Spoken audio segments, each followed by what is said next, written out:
शादियों के हंगामे सर्द पड़े तो जिंदगी मामूल पर आती चली गई थी। मखदूम शाह सीएसएस के एग्ज़ाम दे चुका था और अब मुकम्मल तौर पर फारिग था।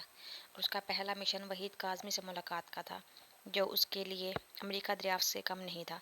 लेकिन यही अमेरिका उसे मक्खन में से बाल की तरह दरियाफ्त हो गया था। वो इस्लामाबाद के एक हॉस्पिटल के पार्किंग लॉट से अपनी गाड़ी निकाल रहा था जब गाड़ी पिछली गाड़ी के बम्पर से टकरा गई थी और गलती भी पीछे वाले ड्राइवर की थी, जो अगली गाड़ी को भी एक वक्त होते बैक होते देखकर भी गाड़ी के आगे ला रहा था। अपनी गाड़ी का कोई नुकसान तो नहीं हुआ, यही देखने के लिए वो गाड़ी से उतर आया था। गाड़ी पर डेंट पड़ गया था। वह तिलमिला के दूसरी गाड़ी के ड्राइवर के पास आया था। आप गाड़ी देख के नहीं चला रहे। लहजा सख्त था, लेकिन सामने नज़र पड़ते ही सारी सख्ती हवा हो गई थी। सूरत दोनों को जानी पहचानी लग रही थी। वहीद काज़मी निगाहें उसके खद्दो खाल से उलझ गई थी। आप वहीद अंकल?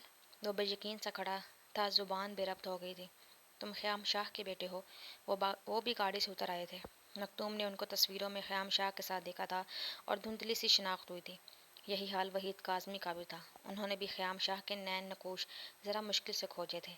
और फिर दोनों ही बड़ी खुशी और गर्मजोशी से बगलगीर हुए थे। वहीद काज़मी ने बाकायदा उसके माथे पे प्यार किया था। आंखें बड़ी तेज़ी से नम हुई थी। मखदूम, जल्दी आओ, देर हो रही है। गाड़ी में बैठे फिरोज शाह ने पुकारा था।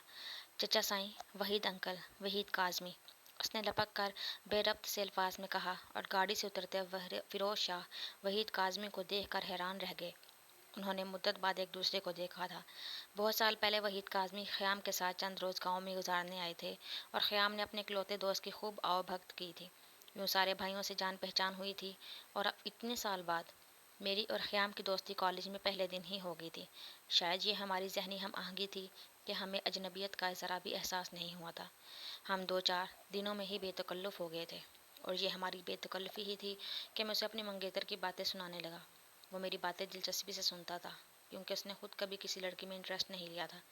लेकिन हमारी सबसे कम उम्र और कम गोसी क्लास फेलो रूहाना मजीद उसे ऐसी भाई कि वो हवाओं में उड़ने लगा था। रूहाना मजीद हिजाब लेती थी और वो उसकी आंखों पर फ़िदा हो गया था। लेकिन जब उसे अपनाने की ख्वाहिश हुई तो अपने कबीले और उसूलों का सोचकर परेशान हो गया। मुझे नहीं लगता कि रूहाना मजीद मेरी ज़िंदगी का हिस्सा बनेगी। क्यों? मुझे उसकी बात की वजाहत चाहिए थी। बाबा साईं और लाला साईं मेरा सर काट देंगे। ख़ानदान से बाहर की औरत लाना भी शहर से, तौबा, कभी हो ही नहीं सकता। उसके अंदाज में कतियत थी।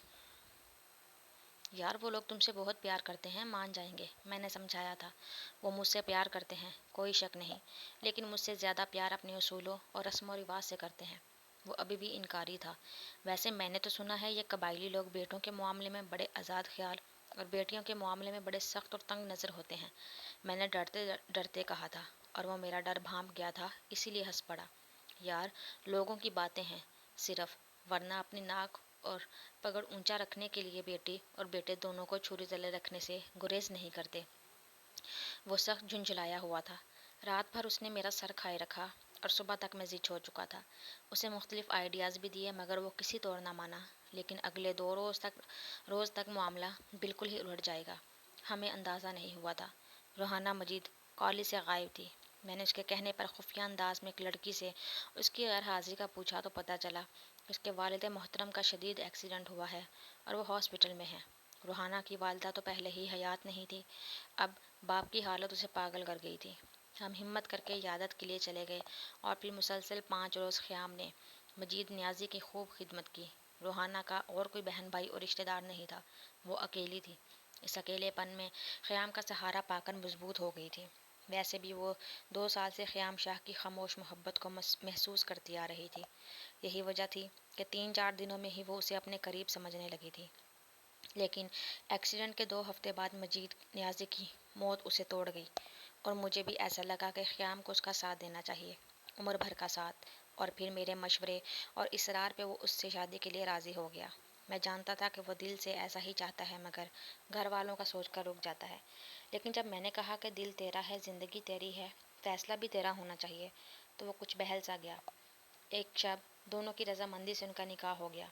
निकाह तो हुआ था, लेकिन उसने शौक सभी पूरे किए थे। रूहाना के लिए जेवरात और उरूसी लिबास ख़रीदा। मैंने अपना फ्लैट उनके लिए डेकोरेट कर दिया, क्योंकि रूहाना के वालिद साहिब किराए के मकान में रह रहे थे और अब वो मकान छोड़ना था। इसलिए वो दुल्हन को अपने शहर वाले बंगले में भी नहीं लेकर जा सकता था। کہ کہیں بابا سائیں اور لالا سائیں چھاپا ہی نہ مار دیں یا پھر ملازم کچھ اگل دیں۔ اسی ڈر سے وہ دلہن کو میرے فلیٹ میں لے گیا۔ چند روز روحانہ کو وہیں رکھنے کا ارادہ تھا کیونکہ وہ اس کے لیے کوئی فلیٹ ڈھونڈ رہا تھا، لیکن اتنی جلدی فلیٹ تو نہ ملا، البتہ ہاسٹل میں کمرہ مل گیا تھا۔ روحانہ ابھی بھی کالج میں پڑھ رہی تھی۔ اسے ہاسٹل میں چھوڑنے کے بعد وہ گاؤں چلا گیا تھا۔ اس کا ارادہ تھا کہ اپنی بھائیوں اور بہن کے ذریعے ماں باپ کو روحانہ کے لیے موم کر لے گا، لیکن حویلی جا کر پتہ چلا کہ بھابھی میکے گئی ہوئی ہیں اور بہن کے امتحان ہو رہے ہیں۔ وہ شہر آنے جانے اور امتحانوں کی تیاری میں مصروف ہے، اس لیے ڈسٹرب نہیں کیا اور واپس آ گیا۔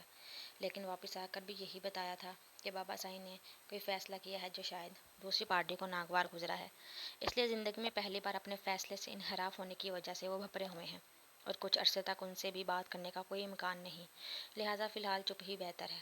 اسی دوران کچھ مہینے گزر گئے، لیکن جیسے ہی روحانہ کے پریگننٹ ہونے کا پتہ چلا تو وہ گھبرا گیا تھا، اور اس کی گھبراہٹ پر روحانہ، بھابھی اور میں پریشان ہو گئے تھے۔ کیوں تمہیں بچے اچھے نہیں لگتے؟ ارے یار، بچے میری جان ہے، میں لالا سائی کے بچوں کو اتنا پیار کرتا ہوں کہ وہ رو پڑتے ہیں۔ یہ تو اپنا جگر گوشہ ہوگا، اپنے سینے پہ کھیلے گا، لیکن یار ڈرتا ہوں کہیں بابا سائیں اور لالا سائیں میرا سینہ اس قابل ہی نہ چھوڑیں کہ… بکواس نہ کیا کرو، جاؤ کل ہی حویلی کے حالات دیکھو اور بھابھی وغیرہ سے بات کرو۔ میں نے اسے جھڑک دیا اور وہ اگلے ہی روز حویلی چلا گیا تھا۔ ان دنوں مخالف پارٹی کے ساتھ آپ کے حالات کافی خراب تھے اور انہی دنوں میں اپنے گھر والوں کے ساتھ کینیڈا جا رہا تھا۔ اچانک ہی ہمارے ٹکٹ کنفرم ہو گئے تھے۔ یوں بہت جلد مجھے پاکستان کو الوداع کہہ دینا تھا، لیکن اس کے جاتے ہی روحانہ بھابھی کی طبیعت خراب ہو گئی۔ انہیں سردی لگ گئی تھی اور مجھے ان کی وارڈن نے بلایا۔ میں نے فوراً حویلی فون کیا اور خیام کو واپس بلا لیا۔ خیر یہ تو ہے۔ اس کی متفکر الجھی پریشان سی حالت دیکھ کر میں قریب بیٹھ گیا۔ وہ راہداری میں رکھے بینچ پہ بیٹھا تھا۔ بابا سائیں اور لالا سائیں نے شمشاد کو فیصلہ سنایا ہے کہ مخالف پارٹی کو خون بہا میں اپنی بیٹی دے دے، لیکن شمشاد خان کسی صورت بھی اس فیصلے کو ماننے کے لیے تیار نہیں ہے۔ کیوں؟ وہ کیوں خون بہا نہیں دینا چاہتا جبکہ اس کے بیٹے سے قتل بھی ہوا ہے؟ میں مسئلہ جانتا تھا۔ ہو سکتا ہے اسے اپنی بیٹی بہت پیاری ہو، بہت لاڈلی ہو، اور تم جانتے ہو اپنی پیاری اور لاڈلی چیز کسی دوست کو دینے کو دل نہیں چاہتا، یہ تو پھر دشمن کو دینے کی بات ہے۔ اسے شمشاد خان کا احساس سب سے زیادہ تھا۔ وہی تم یقین نہ کرو گے، جب سے مجھے باپ بننے کا احساس ہوا ہے میں کتنا خوش اور حساس ہو گیا ہوں۔ ہر ماں باپ اور اولاد کے جذبات کی سمجھ آ گئی ہے، اور سچ پوچھو تو میں لالا سائی اور بابا سائیں کے اس سنگ دلانہ فیصلے سے ذرا خوش نہیں ہوں، لیکن جو کچھ حالات ہیں ان کو سمجھانا بہت مشکل ہے۔ پھر کیا ہوگا؟ میں بھی متفکر ہو چکا تھا۔ اندوت خانہ بھابھی ہوش میں آ چکی ہیں۔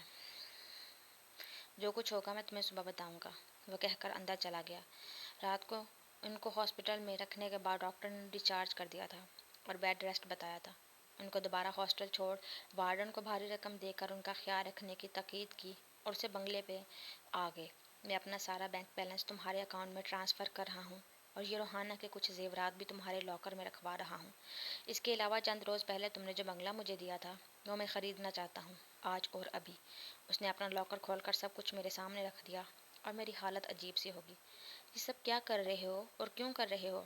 دیکھو کاظمی، میرے لالا سائی کو میرا اعتبار نہیں ہے۔ وہ کہتے ہیں میں انہیں تنہا کر بھاگ رہا ہوں، ان کی پشت خالی کر رہا ہوں، لیکن وہ یہ نہیں جانتے کہ مجھے ان سے بڑھ کر کوئی عزیز نہیں۔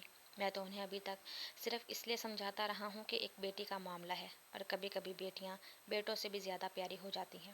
وہ اس بات کو اپنی انا کا مسئلہ نہ بنائے، لیکن وہ نہیں مانے۔ بہرحال میں انہیں تنہا تو نہیں چھوڑ سکتا نا، اس لیے مجھے کل ہی واپس گاؤں جانا ہے۔ کوئی پتہ نہیں کب گولہ باری شروع ہو جائے اور کب قضا آ جائے۔ ہمارے علاقوں میں زندگیوں کے کھیل ایسے ہی کھیلے جاتے ہیں۔ اب دیکھو ہمارا کیا بنتا ہے۔ بہرحال اپنی بیوی بچے کے تحفظ کے لیے میرے پاس جو کچھ بھی ہے چھوڑ کے جا رہا ہوں۔ سلجھ گیا تو آ جاؤں گا، تم سے سب کچھ لے لوں گا، اور اگر نہ آ سکا تو تم یہ امانتیں میری بیوی بچے تک پہنچا دینا، لیکن یاد رکھنا یہ امانتیں یا تو روحانہ کو دینی ہیں یا پھر میرے بچے کو، اوکے؟ اس نے بریف کیس میرے سامنے رکھ دیا تھا اور پھر ایک دن کے اندر اندر اس نے 1000 کام نپٹا ڈالے تھے۔